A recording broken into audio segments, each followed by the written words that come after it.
महाराज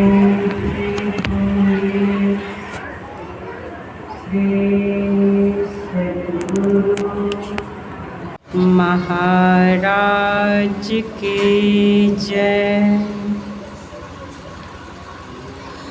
श्री सद्गुरु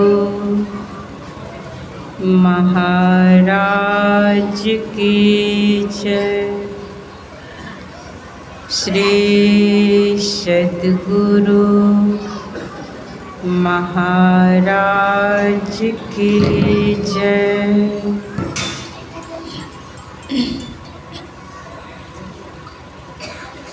शुद्धानन्दं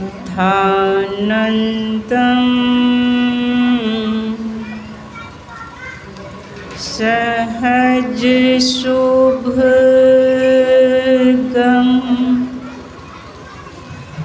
निर्मलं दिव्यमूर्तिं शोकातीतं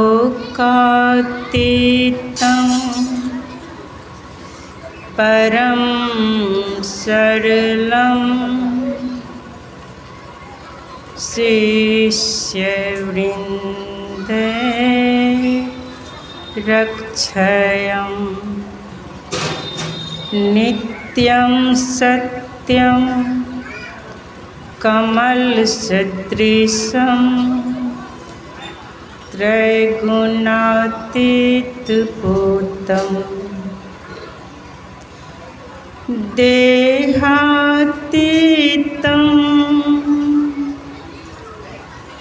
अभयानुपं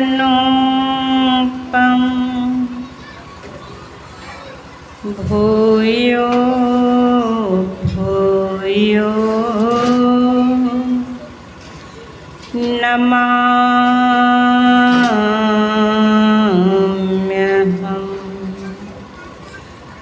भूयो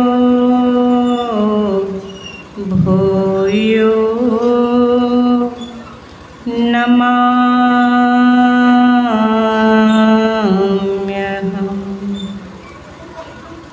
भूयो भूयो नमाम्यहम्।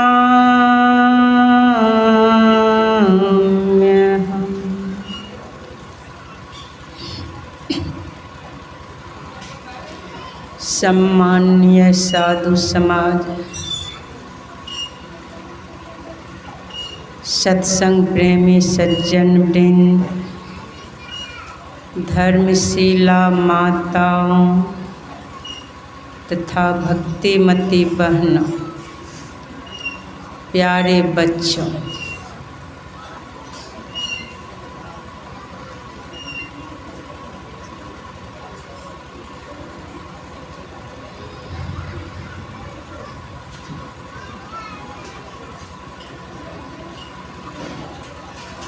पाठ के क्रम में आप लोग सुन रहे थे।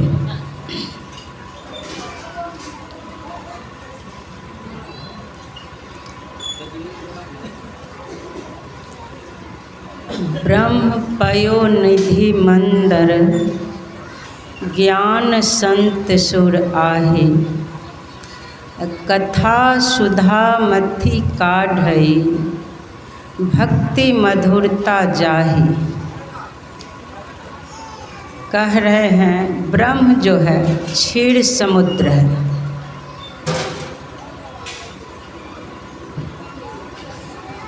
संत रूपी देवता कथा रूपी अमृत को मथ कर निकाल देते हैं। ज्ञान रूपी मथानी से मथ करके कथा रूपी अमृत को निकाल लेते हैं, जिसके अंदर भक्ति रूपी मधुरता है। जिन भक्त के अंदर भक्ति रूपी मधुरता है, वही सद्गुरु ब्रह्म को प्रकट कर सकते हैं, अन्यथा कोई उपाय नहीं है।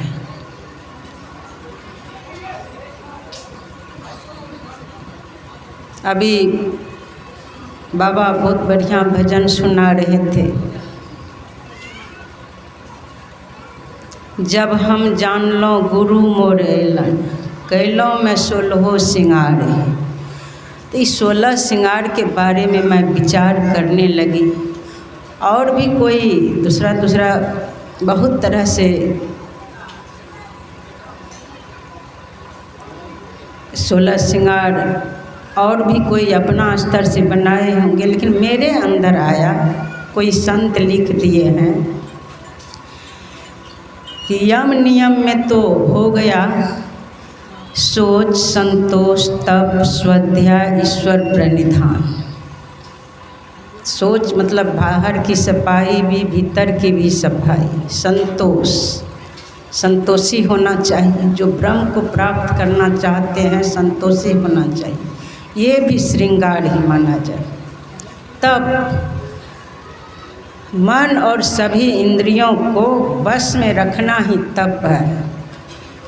सद्ग्रंथ का अध्ययन करते रहना, ईश्वर में चित्त को लगा के रखना, ये श्रृंगार ही है। अपने आप को सजाना। सत्य, अहिंसा, अष्टय, ब्रह्मचर्य और अपरिग्रह, ये सब सुना चुकी हूँ। उसके बाद आसन, प्राणायाम, प्रत्याहार, ध्यान, धारणा, समाधि सब कुछ कर लीजिए। हर तरह से सजा लीजिए अपने आप। लेकिन आपके अंदर अगर भक्ति नहीं है तो आप उस परम प्रियतम सद्गुरु परमात्मा को अपना बस में नहीं कर सकते हैं, प्रकट नहीं कर सकते हैं। वो आप पर प्रसन्न नहीं होते हैं।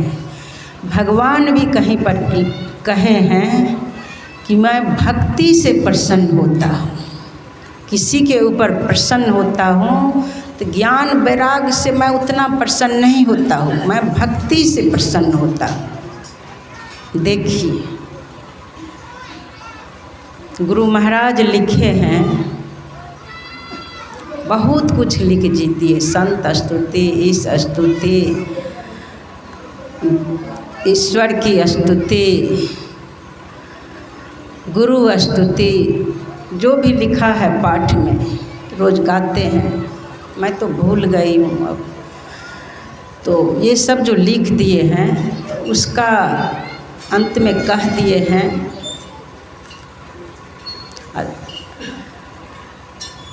ये भी लिखे हैं श्री सद्गुरु की सार शिक्षा में कि श्री सद्गुरु की सार शिक्षा याद रखनी चाहिए। अति अटल श्रद्धा प्रेम से गुरु भक्ति करनी चाहिए। फिर आगे कह रहे हैं मृगवारी सम सब ही प्रपंचन, विषय सब दुख रूप है। मृग जल के संसार या प्रपंच जो है, पांचों विषय ही प्रपंच है। पांचों विषय जो है समझ लीजिए प्रपंच है। सब दुख रूप है। पांचों विषय के द्वारा ही सभी तरह के क्रियाकलाप होता है। सब दुख रूप है। कह रहे हैं गुरु महाराज कि निज सूरत को, अपने ख्याल को इनसे हटा करके पंच विषयों के तरफ से अपने को मोड़ करके प्रभु में लगाना चाहिए। देखिए आगे कह रहे हैं सब कुछ लिख के, यह सार है सिद्धांत सबका, सद्गुरु की सेवना में ही न हो कुछ यही बिना, गुरु सेव करनी चाहिए। जितना जो भी लिख दिए हैं यह गुरु महाराज का जो सिद्धांत है, यह सार है। सार कह रहे हैं में ही न हो, में ही, इसके बिना जो है कुछ नहीं हो सकता। इसलिए गुरु की सेव करनी चाहिए, उनकी सेवा करनी चाहिए। तो अब कहेंगे तब तो गुरुद्वार में जाकर के सब कुछ छोड़ छाड़ करके उसी में सेवा में लग जाएंगे, यही लोग समझते हैं। आप लोग सुन चुके हैं, जब हमारे गुरु महाराज परमात्मा हैं, परमात्मा में एक हो गए, अब फिर निर्गुण शरीर में उतर करके संसार को ज्ञान दे रहे हैं। एक परमात्मा ही है, वही उतर करके सद्गुरु के रूप में संसार को ज्ञान देने के लिए इस धराधाम पर उसी शरीर में उतरे। तो वह शरीर भी बहुत पवित्र है, वो परमात्मा ही है। तो वो परमात्मा जब सर्वत्र है, ये सब बहुत तरह से समझाए हैं आप लोगों को, सर्वत्र है। देखिए वो कहाँ नहीं है, सृष्टि के कण कण में विराजमान है और सबसे परे भी है।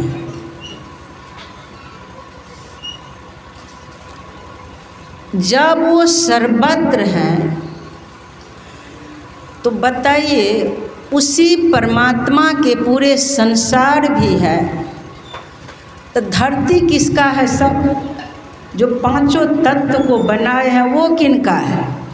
उन्हीं का न है, वही बनाए हैं, वही संसार की रचना किए हैं। अलग से कोई दे देते हैं, कहते हैं इतना हम गुरु महाराज के लिए दिए, ये यहाँ भी दिए हैं, तब तो आश्रम बना। इतना बड़ा कार्य हो रहा है, सब सदुपदेश दिया जा रहा है, सत्संग यज्ञ हो रहा है। कहते हैं सभी यज्ञों से श्रेष्ठ है यह ज्ञान यज्ञ।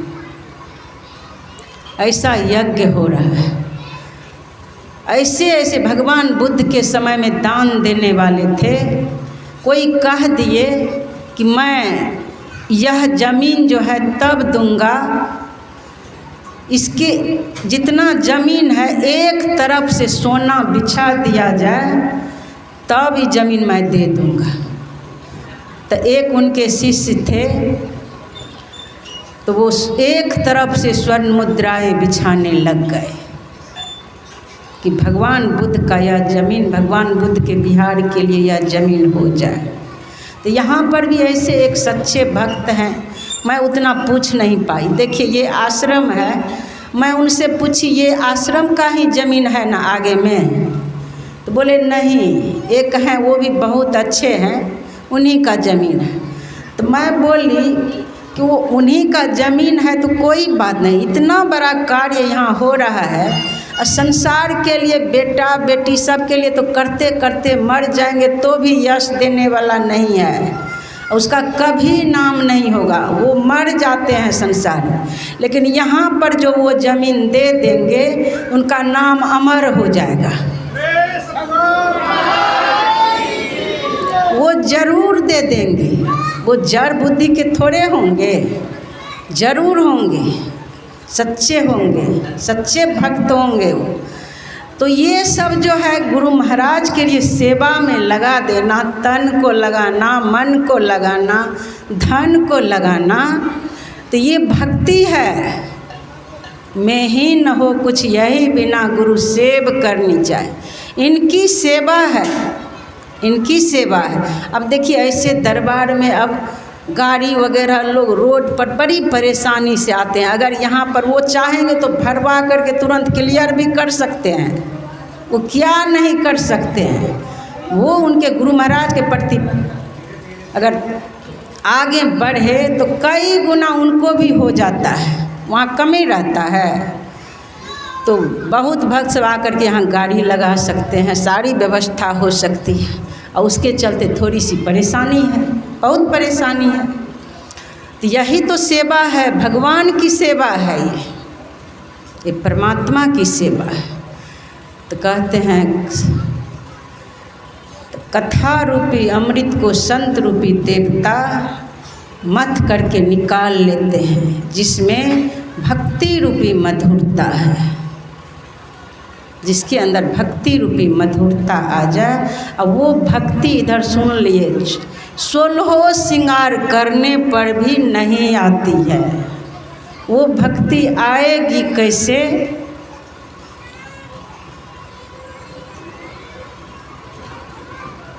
सद्गुरु की सेवा, सद्गुरु की सेवा करने से। मतलब इनकी आज्ञा का पालन करने से। गुरु महाराज की आज्ञा का पालन ही इनकी सेवा है। इस बात को समझिए, अभी से आज्ञा पालन शुरू कर देना है। थोड़ा सा भी यहाँ सुनेंगे जो दिमाग में अट जाएगा कि ये बातें माता जी बोल रही थी, तो ये इस शरीर की बातें नहीं है, इस ब्रह्म की बातें हैं, इनके तरफ से हो रहा है, इनकी आज्ञा है। अब देखिए, ज़मीन के लिए मेरे दिमाग में नहीं था अभी, इनकी आज्ञा हो गई, यहाँ पर से बोला गया।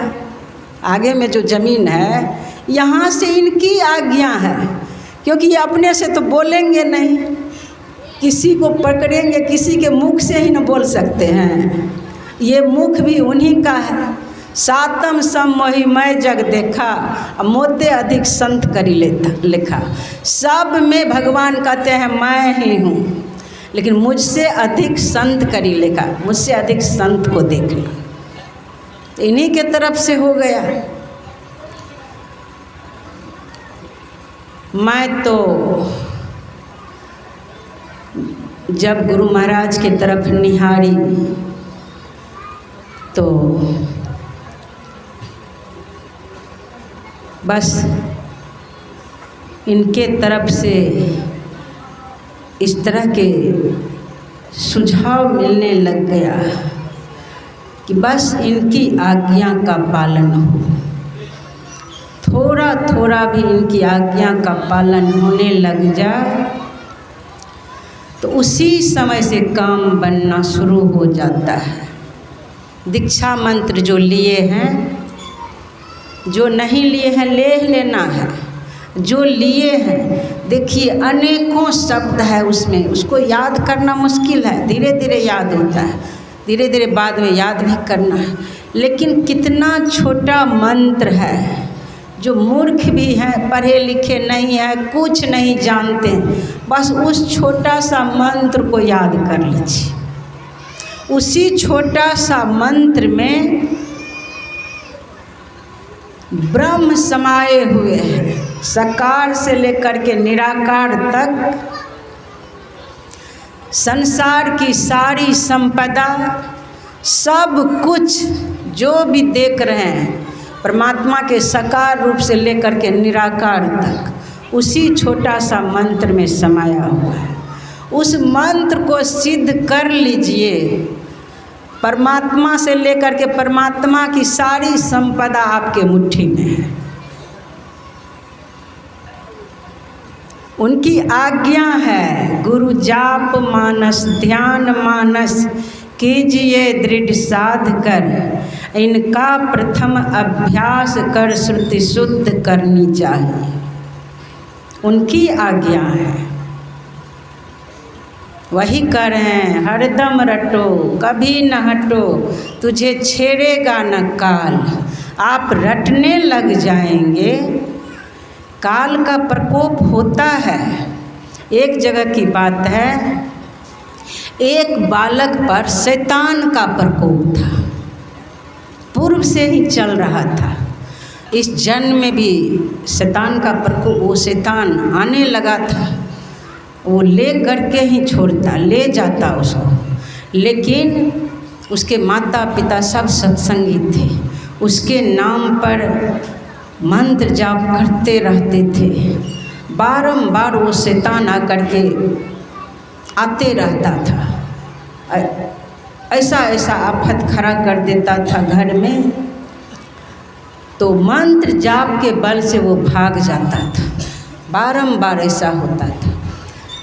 बाद में जब उसका समय पूरा हो गया, ऐसा प्रकोप ही था, उसको जाना था, समय पूरा हो गया, यमदूत आ गया ले जाने के लिए।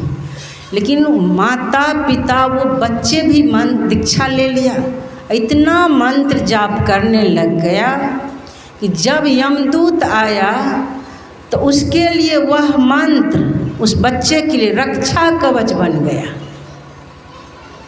यमदूत वहाँ तक पहुँच नहीं पाया, जा कर के यमराज से कहता है कि क्या कहेंगे भगवान।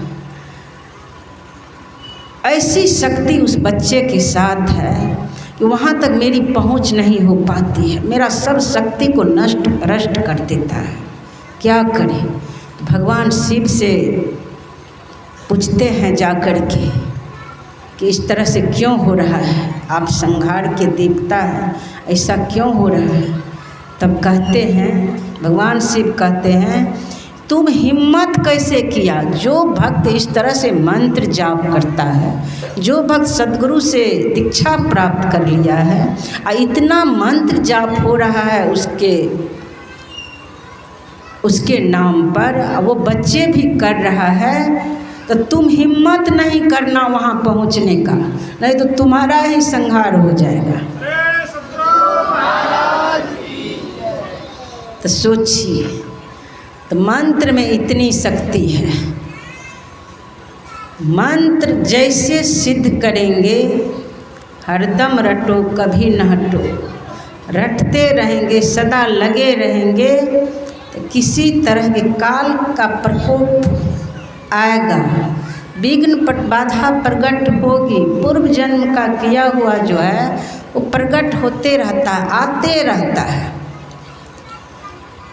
कर्म फल भोगना पड़ जाता है, लेकिन छोटा रूप होकर के आता है। उसी प्रकार जैसे ये भजन सुधा सागर के प्राकथन में लिखा गया है कि जिस प्रकार माँ छोटे बच्चे को हर तरह से संभालती है, फिर भी किसी किसी बच्चे को फोड़ा हो जाता है। फोड़ा हो गया, अब उस फोड़ा में पीप भरा हुआ है, किसी तरह से ठीक नहीं हो पा रहा है, तो उस बच्चे को चिकित्सक के पास ले जाती है कि किसी तरह मेरा बच्चा स्वस्थ हो जाए। पूरा प्रयास करती है। माँ जानती है बच्चे को अगर चीरा लगवाया जाएगा तो बच्चा को बहुत कष्ट होगा, और माँ को भी कष्ट होता है, बच्चे को भी कष्ट होता है, फिर भी माँ बर्दाश्त करके चिकित्सक के पास जाती है, चीरा लगवाती है, उसमें से जो भी गंदगी है निकलवाती है, महरम पट्टी करवाती है, बारंबार साफ करवाती है कि हर तरह से मेरा बच्चा स्वस्थ हो जाए। उसी तरह से हम लोग जो हैं गुरु महाराज के संतान हैं, गुरु महाराज के बच्चे हैं, हम लोग गुरु महाराज के हैं। तो जब हम लोग इनके हैं तो ये चाहते हैं, जब इनके चरण शरण में आ गए हैं, अब संसार में बहना छूट गया, हम इनके तरफ चल दिए, तो अब तो हम इनके गोद में हैं। इस बात को विश्वास कीजिए कि हम कृपा के गोद में हैं, हम इनके आज्ञा का पालन कर रहे हैं, तो हम कृपा के सद्गुरु के कृपा रूपी गोद में हैं। लेकिन कर्म फल रूपी फोड़ा जो है समय समय पर प्रकट होता है, बहुत बड़ा बड़ा आंधी तूफान आ जाता है।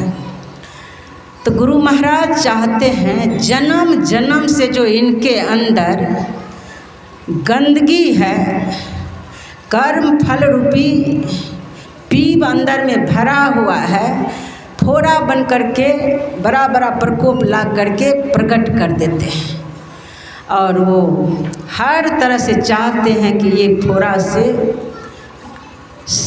हर तरह से सब गंदगी निकल जाए, सब तरह से गंदगी निकल जाए, और मेरा बच्चा जो है पूर्ण रूप से स्वस्थ हो जाए।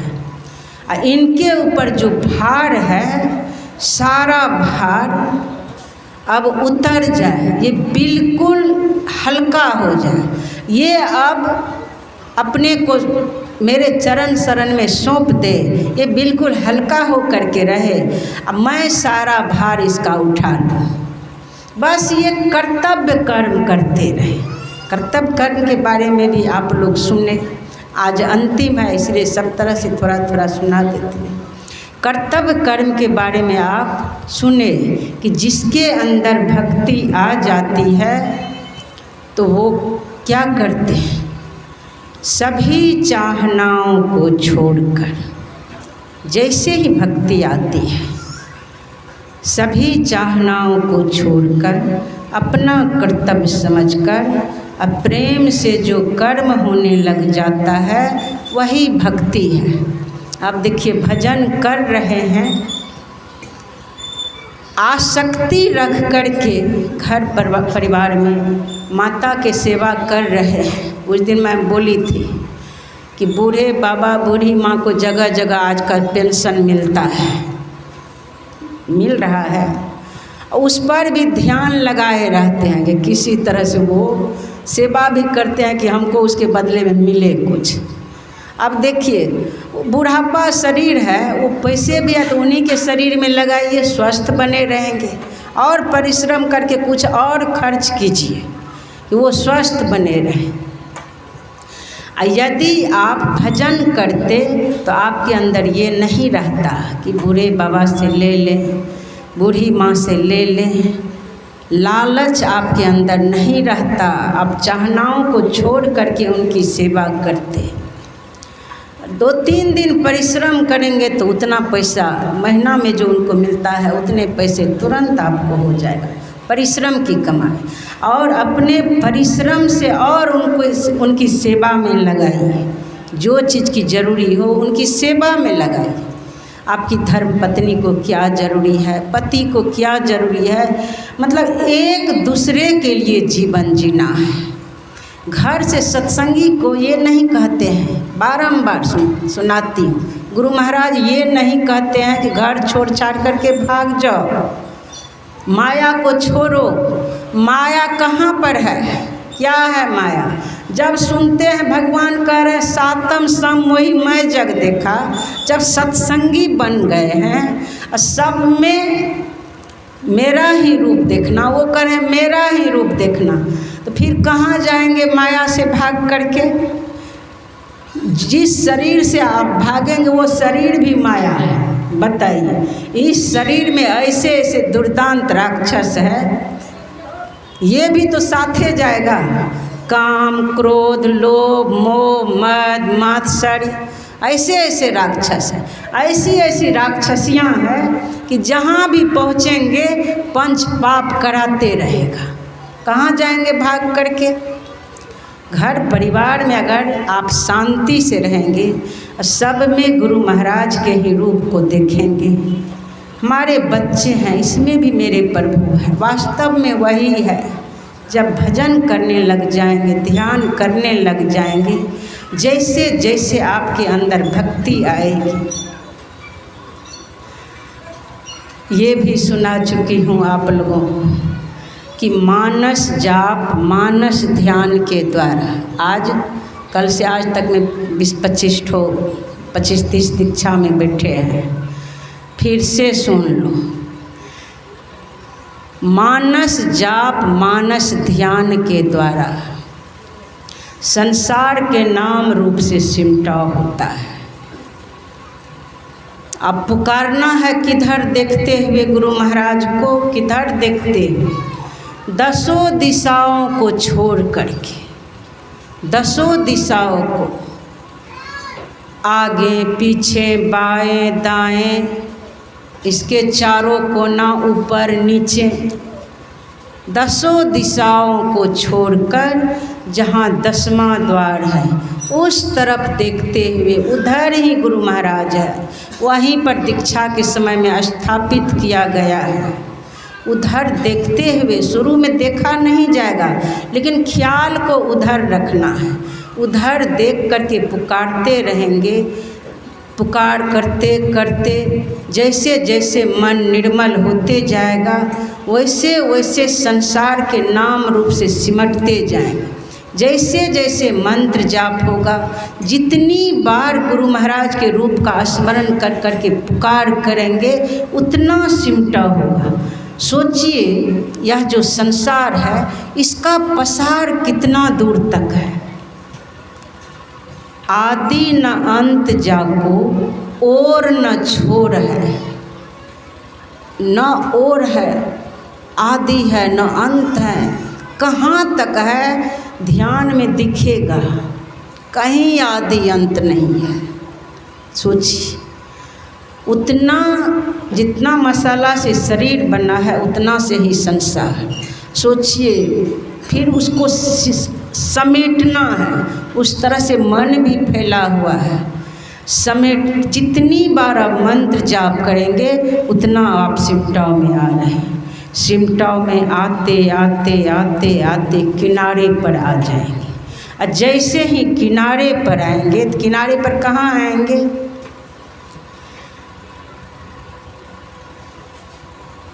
तीन प्रधान नारियां हैं, बीच में सुषमना है, गंगा यमुना सरस्वती, तीनों धाराएं बह रही हैं। उसके किनारे पर आएंगे। अभी न गंगा के किनारे पर हैं, न आप यमुना के किनारे पर हैं, अभी दूर हैं, बहुत दूर। अब बीच में सरस्वती की धारा है, सुखमना की धारा बीच में है। तो पुकार करते करते, मंत्र जाप करते करते तब आएंगे किनारे पर। किनारे पर जब आप मंत्र जाप करते करते मन जब निर्मल होता है तो मध्य के तरफ सामने थोड़ा थोड़ा दिखने लगता है। अस्थिर होना तो दूर है, अस्थिर जल्दी नहीं हो पाता है। सामने देखने की कोशिश करते हैं, फिर बह जाते हैं। यह मन जालिम जोर रे बरजे नहीं मन, जो यह मन को पकड़ा चाहे, भागत साकर तोड़ रे बरजे नहीं मान। सुरनर मुनि सब पची पची हारे, हाथ न आवे चोर रे बरजे नहीं मान। जो हंसा सदगुरु के होई, राखत ममता छोड़ रे बरजे नहीं। तो संसार के तरफ से मन को बिल्कुल हटा करके जोर जबरदस्ती सामने देखने लग जाएंगे। तब सोचिए, सामने जो देखने लग गए, मन पर वो ब्रह्म सुषमना रूपी ब्रह्म जो है, उस ब्रह्म का प्रकाश पड़ता है। बस देखने भी लग गए तो वो निर्मल होने लग जाता है। देखने जो लग, अब दृष्टि की धारा भी जो अस्थिर हो जाते हैं, दिखने लग जाता है। तब प्रयास करेंगे कि दोनों दृष्टि की धारा वो भी एक करने की कोशिश करते हैं। तो सूरत कांपती रहे नज़र के जोर से, जैसे देखने की कोशिश करें, सूरत ख्याल जो है कांपने लगेगा। तो समझिए ब्रह्म प्रकाश अब गंगा यमुना पर भी पड़ने लग गया। कर्तव्य कर्म के नारी यमुना नारी है, गंगा नावरी ज्ञान की नारी है। वो संत के वचन समझ में आने लग जाता है। कर्तव्य कर्म जो है, आपको क्या करना चाहिए क्या नहीं करना चाहिए, वो समझ में आने लगता है। तो ये दृष्टि योग करने से होता है। तो मानस जाप, मानस ध्यान के द्वारा सिमटाव में आएंगे। जब दृष्टि योग होगा, वहीं पर ज्ञान, वैराग, भक्ति तीनों जन्म लेती है। ज्ञान हो जाएगा, संसार से वैराग जगा रहेगा। और तब जो कर्तव्य कर्म होगा, तब जो आप माता की सेवा करेंगे, पिता की सेवा करेंगे, पत्नी की सेवा करेंगे, पति की सेवा करेंगे, आए गए अतिथि की सेवा करेंगे, जो भी सेवा, गुरु की सेवा करेंगे, अब उसमें किसी तरह की चाहनाएं नहीं है। अपना कर्तव्य से, हमारा क्या कर्तव्य है, अपना कर्तव्य समझ करके प्रेम से सेवा होने लग जाएगा। उस दिन वो कहानी सुनाई थी, आगे मैं नहीं बढ़ाई थी उसको। वो नर्तकी से जो विवाह किया था, देखिए वो नर्तकी से विवाह कर लिया था। जब गुरु दरबार गया जुलूस में, तो सब के सब देख रहा था गुरु के तरफ। और वो नर्तकी से विवाह किया था, उल्टे देखता था, उसको पंखा झेलते हुए चल रहा था। ऐसी सेवा हो, पंखा भी झेल रहा था, छाता भी लगाए हुए थे। बाहर के तरफ किसी के तरफ ख्याल नहीं था, एकदम एक निष्ठ पत्नी व्रत था। बताइए, सबको शर्म लगने लगा, सबको शर्म लग रहा था ये कैसा है, सब गुरुदेव के तरफ देखता है, ये देखो कैसा ढीठ है। अब ये इनको भी बाद में दिमाग में आया कि क्या सोचते होंगे गुरुदेव, उनसे जुड़े हुए थे। बाद में देखिए गुरु के पास जब वो गया, गुरु बुलवाए, इस तरह तुम क्यों करते हो? बोले गुरुदेव क्या करूं, मुझे इनसे इतना प्रेम हो गया है, सब लोग नफरत करते हैं लेकिन इसके प्रति मुझे इतना प्रेम हो गया है गुरुदेव, इसको देखे बिना मुझे रहा नहीं जाता है, पल भर रहा नहीं जाता है। अगर देखिए मुझे तो रहा नहीं जाता है, मेरा प्राण निकल जाएगा, आप कहेंगे तो प्रयास करेंगे इसको छोड़ देंगे। बोले नहीं, छोड़ना नहीं है, ये तुम्हारी अब पत्नी है, इसको तुम स्वीकार किया है, छोड़ देगा तो फिर ही नर्तकी बन जाएगी, नाचने वाली बन जाएगी। अब इनका संभाल तुम बढ़िया से करो, ये तुम्हारा परिवार है, अब इसको छोड़ना नहीं है, हर तरह से इसका संभाल करना है। और अपने धर्म पत्नी को भी दीक्षा दिला दिया। अब तब देखिए आगे क्या होता है, बताए मेरे गुरुदेव ऐसे ऐसे बोले। उनके धर्म पत्नी को भी डर लग रहा था कि गुरु छोड़वा नहीं दे, लेकिन गुरु छोड़वाए नहीं, क्योंकि वो भक्ति है उसके अंदर, किसी को तोड़ने के लिए नहीं, जोड़ने के लिए। संत जो है जोड़ने के लिए आते हैं इस धराधाम पर, वो परमात्मा तोड़ने के लिए नहीं, जोड़ने के लिए, कि जहाँ जो रहे स्वर्ग के तरह आनंद में रहे, अब भक्ति रस में भिंगा रहे, एक दूसरे के लिए सबका जीवन हो, सब में उसी ब्रह्म को देखे, ब्रह्म को देख करके सेवा करे और मन को मेरे चरणों में लगा करके रखे। तब दीक्षा ले लिए, दोनों जो भजन करने लग गए तो गुरु उनको बहुत मानते थे, नीच जाति के थे, सब नफरत करते थे, लेकिन उनसे गुरु को बहुत लगाव था, बहुत सच्चे भक्त थे। सबको ईर्ष्या हो रहा था, आपस में सब बहुत से शिष्य थे। तो एक दिन सारे शिष्य का थोड़ा थोड़ा धोती किसी शिष्य से चिरवा लिए, आपस में हलचल मच गया। तो कुछ शिष्य को, वो नर्तकी का पति भी वहाँ था, उसको पता नहीं चले, कुछ शिष्य को उनके घर पर भेज दी कि जाओ जी उनके घर से जो है चोरी करके ले आओ, चोरी करके ले आओ, जो जो चीज़ मिले सब चुरा लेना। उसके घर में जब पहुंचा, सब कीमती वस्तु सब चोरी कर लिया। उनकी पत्नी लेटी हुई थी, उनकी पत्नी जान गई कि वैष्णव सब आए हैं, मेरे गुरु के भक्त सब आए हैं, शिष्य सब, लगता है गुरु दरबार में कोई चीज़ का कमी हो गया है, चोरी करके पूर्ति करना चाह रहे हैं। अगर मैं जगी रहूँगी तो भक्ति में कमी आ जाएगी, देखिए भक्ति में कमी आ जाएगी। वो अंठा करके लेट गई। तो लेट जो गई तो सब कुछ ले करके, फिर कान में था बहुत बड़ा, वो भी धीरे से खोल लिए, गला में चेन था, सब तरह से जो जो जेवर सब आसानी से निकल पाया सब निकाल ली। तो वो सोची हो सकता है इससे भी कमी हो जाए। वो धीरे से क्या करती है, आंख बंद करके ही करवट लेती है कि इस तरफ का भी सब जेवर खोल ले, इस ख्याल से। लेकिन वैष्णव सब सोचा कि इस तरफ अब करवट बदल लिया है, हो सकता है इसका नींद न टूट जाए, सब कुछ ले करके सब भाग गए। तो जब चले गए हैं तब रात में फिर इनके पति पहुंचते हैं यहाँ, कहते हैं कि देखिए ना, वो जो है सब वैष्णव सब यहाँ आए थे, लगता है गुरु दरबार में पैसे की कमी हो गई है, पैसे की कमी हो गई है।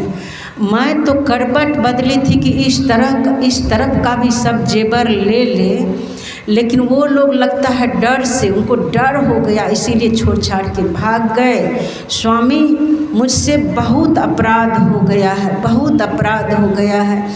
ठीक से सब कुछ वो लोग ले भी नहीं पाए, कुछ छोड़ छाड़ करके ही भाग गए हैं। बहुत बड़ा अपराध हो गया। बोले तुम करबट लेटी तब तो ऐसा हुआ, आराम से सब जेवर लेने देती, सब कुछ ले करके निकलने देती, तुम करबट क्यों ली? अब तुमको इस घर से निकाल दिया जाएगा, तुम निकल जाओ इस घर से, इस घर में तुम रहने लायक नहीं हो। मेरे गुरु के सेवा में कमी हो गई। जाके गुरु के पास पहुंचते हैं, ये भी रोती रोती गुरुदेव बचाइए, सेवा में कमी हो गई। सारा बात गुरु जान गए। बोले सारा शिष्य वहाँ थे, सारे शिष्य थे, सारे शिष्य धोती जो चिरा गया था आपस में सब झगड़ा कर रहा था। तो गुरु दिखा रहे थे, देखो तुम लोग अपने आप को कहते हो कि हम श्रेष्ठ जाति के हैं, हम सच्चे भक्त हैं, हम पढ़े लिखे हैं, लेकिन देखो ये नर्तकी है और नीच जाति का ये है इसका पति, और इनकी भक्ति देखो। सबके सामने बोल रहा था गुरुदेव ऐसे ऐसे बात, सेवा में कमी हो गया, अब इसको छोड़ देंगे, इसको रखेंगे नहीं, किसी हालत से नहीं रहने देंगे। तब गुरुदेव हर तरह से समझाए हैं, फिर कहे देखो यहाँ नहीं है, कमी नहीं है, बस सबको मुझे दिखाना था, जांच कर रहे थे तुम लोगों के भक्ति में कमी तो नहीं है, गुरु में कमी तो नहीं देख रहे हो, गुरु के भक्त में तुम कमी तो नहीं देख रहे हो। आजकल लोग वही कमी देखने में रहते हैं, कमी तो नहीं देख रहे हो। सबका जांच हो गया कि इसमें कौन श्रेष्ठ है, जांच रहे थे। तो जब तक अगर गुरु में कमी भी है, मान लीजिए कमी भी है, आप उसको उसमें सदा ब्रह्म देखते रहेंगे तो आप एक दिन ब्रह्म स्वरूप हो जाएंगे। आपके लिए वो परमात्मा उसमें भी ब्रह्म बन करके सदा हर तरह से सीख देते रहेंगे, सदा ज्ञान देते रहेंगे। तो ये है भक्ति। इसीलिए सेवा में जो भी हैं घर में एक दूसरे के लिए, जैसे वो नर्तक करते थे माता के लिए, उसी तरह से बेटा है तो माता के लिए। सोचिए माँ जब चली जाएगी फिर माँ नहीं मिलेगी। भक्ति में है परलोक भी बन जाता है इसी जन्म में। अगर मोक्ष की प्राप्ति नहीं हुई, सूक्ष्म लोक में ही रह करके या स्थूल का भी भेदन नहीं किए शरीर छूट गया, तो परलोक भी इसी जन्म में बन जाता है। तो अगर माता को आप हर तरह से माता की सेवा किए, पिता की सेवा किए, परिवार के देख रेख किए, पुत्र के ठीक से संभाल किए, पिता है तो सुंदर पिता बने। अभी नशा खा खा करके उसको यह भी ज्ञान नहीं रहता है कि मेरे घर में पत्नी है, बच्चे हैं, माता पिता है, सब कुछ भूल जाता है और इतना परेशान करता है, जेवर जात जमीन जगह बहुत तरह से बर्बाद कर देता है अपने घर को। सोचिए ऐसे पिता का क्या होगा। जो माँ दिन रात मोबाइल देखने में रहेगी, बच्चे के संभाल नहीं करेगी, बच्चे के ठीक से देख रेख नहीं करेगी, वो माँ किस काम का। जो दादा दादी सबको अपना अपना कर्तव्य है, भगवान के रूप में ही बच्चे को संभालना जितना सकते हैं। वो तो बूढ़ा बूढ़ी है, उनको तो भजन करना है, फ्री होके भजन करना है। तो एक दूसरे की संभाल करना सब में उसी प्रभु को देख करके, तब होता क्या है, दिन प्रतिदिन आप भजन में आगे बढ़ने लग जाएं, आपका परलोक भी बन जाएगा। परलोक बनना शुरू हो गया। यहाँ आप संभाल कर रहे हैं, इस जन्म में भूत भजन नहीं पूरा हो पाया, सारी व्यवस्था होगी, इस जन्म में भी कोई कमी नहीं रहेगा। भीतर से मन प्रसन्न रहता है, हम माता की सेवा किए, पिता की सेवा किए, पत्नी की संभाल, सबके संभाल कर रहे हैं। तो इस जन्म में तो सब कुछ ठीक रहेगा ही, अगला जन्म भी आपके लिए बन रहा है। आप जो हैं माता के प्यार से वंचित नहीं होंगे। अगला जन्म में भी माता के छत्र छाया मिलेगा, पिता के छत्र छाया मिलेगा, पत्नी का प्यार मिलेगा, पति का प्यार मिलेगा, बच्चे का संभाल होगा। मतलब हर तरह से घर, धन से, जन से, तन से भी स्वस्थ रहेंगे, सब तरह से बने रहेंगे। नहीं तो क्या होगा, अभी किसी किसी घर में छोटे छोटे बच्चे हैं, जगह जगह हो रहा है, पति है वो चरित्रहीन हो करके दूसरे से प्रेम करके भाग जाती है, ऐसा भी हो रहा है। अब देखिए बच्चे को जन्म दी है, अब वो घर से भाग गई तो अब आगे उसका क्या दुर्दशा होगा। पाती व्रत भंग हो गया, एक तरफ से बच्चे को भी माँ के प्यार से वंचित कर दिया। अगला जन्म में वो निसंतान होगी कि नहीं, क्योंकि इस जन्म में बच्चे को तरपाई। अगला जन्म में पति से वंचित रहेगी कि नहीं। सती सावित्री के तरफ देखिए, सती सावित्री की कथा जो है मैं बहुत अच्छा लगता है, जगह जगह मैं कभी कभी सुना देती हूँ, सोचती हूँ सुना ही दो। देखिए माता सावित्री को जब वो कुमारी थी, उनके योग वर कहीं नहीं मिलता था, कहीं नहीं, हार गए खोजते खोजते।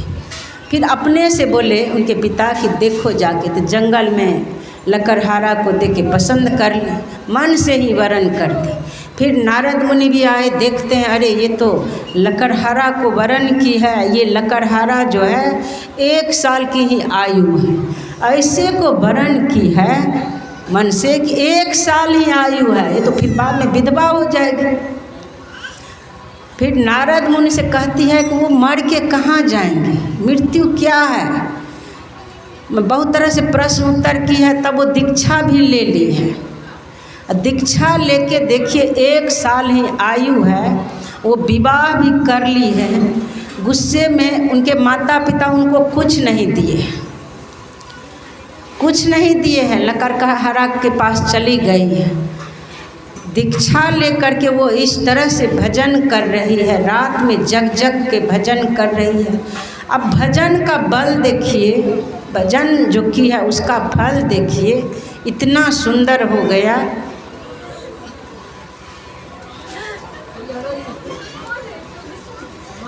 इतना सुंदर हुआ भजन का फल कि सुन रहे थे। मानस जाप मानस ध्यान के द्वारा सिमटा होता है। सास ससुर पति की सेवा करते हुए सावित्री मंत्र जाप करती थी बहुत प्रेम से। आगे डर है कि मेरे पति को यमराज ले जाएंगे, कभी भजन से मन हटता नहीं था। इसका फल हो गया, सिमटा में आ गई। जब दृष्टि योग करने लग गई, दृष्टि योग करने लग गई तो अब ब्रह्म का प्रकाश पड़ रहा है, मन पर ब्रह्म का प्रकाश पड़ रहा है। अब गंगा यमुना पर भी ब्रह्म का प्रकाश पड़ रहा है। इसका फल हुआ उनके अंदर ज्ञान वैराग भक्ति है। राजा की बेटी, लेकिन उसके अंदर धीरे धीरे भक्ति आने लगी। सास ससुर पति की सेवा इस तरह से कर रही है, इतना प्रेम से कर रही है, बहुत प्रसन्न हो गए सब। फिर अब साल लगने वाला है, वो जानती थी कहानी, तो ये सब जानते हैं। सतवान को प्यास लग गया, लकड़ी काटने गई थी, सावित्री भी उस दिन गई थी। ये चली गई जल लाने के लिए, सतवान के शरीर से प्राण निकाल लिया। जब तक सावित्री के गोद में माथे रख कर के लेटे हुए थे, माथा में चक्कर आ गया था, तब तक नहीं हुआ। इनके भक्ति के बल से, सतीत्व के बल से यमराज प्राण नहीं निकाला। जब प्यास लगी तो ये पानी लाने गए, जब जैसे पानी लाने गए वैसे इसके शरीर से प्राण निकाल लिया, सतवान के शरीर से प्राण निकाल लिया। सावित्री वो कला जान ली थी, स्थूल से सूक्ष्म में प्रवेश करने की कला जान गई थी। तुरंत ध्यान लगाती है और सूक्ष्म शरीर से अब पीछे पीछे यमराज के पीछे पीछे चलती है।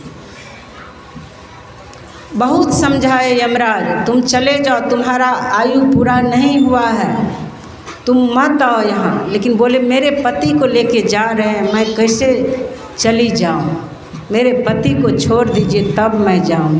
बोले देखो तुम वरदान मांग लो इसके बदले। बोले ठीक है वरदान दे दीजिए। अब ध्यान का फल देखिए, ध्यान करने से उसके अंदर सूक्ष्म ज्ञान होने लग जाता है, ज्ञान हो जाता है। तो वो कहती है ठीक है वरदान दे रहे हैं, तो वरदान में दीजिए कि मेरे सास ससुर जो हैं अंधे अंधी हैं, ये मेरे सास ससुर मेरे बच्चे को सोने के कटोरे में दूध भात खाते हुए देखे। देखिए एक साथ सब वरदान मांग लिए, भजन का फल देखिए, सब वरदान। बोला ऐसा ही होगा, वो कह दिए चल दिए। फिर सावित्री पीछा की, बोले मेरे पति को तो लेके जा रहे हैं, आप तो वरदान दे दिए हैं कि मेरे बच्चे को मेरे सास ससुर सोने के कटोरे में दूध भात खिलाते हुए दिखे, मेरे पति को छोड़ दीजिए। अब पति को भी छोड़ना पड़ा। वो राजा थे, राजकुमार थे, देखिए फिर राज भी लौट गया, खुशी से सास ससुर का आँख भी लौट गया, अब दिख रहा है, सब अपने राजमहल गए हैं। अब सास ससुर जो है सोने के कटोरा में पोता पोती को दूध भात खिला रहे हैं, सोने के झूला पर झूला झूला रहे हैं।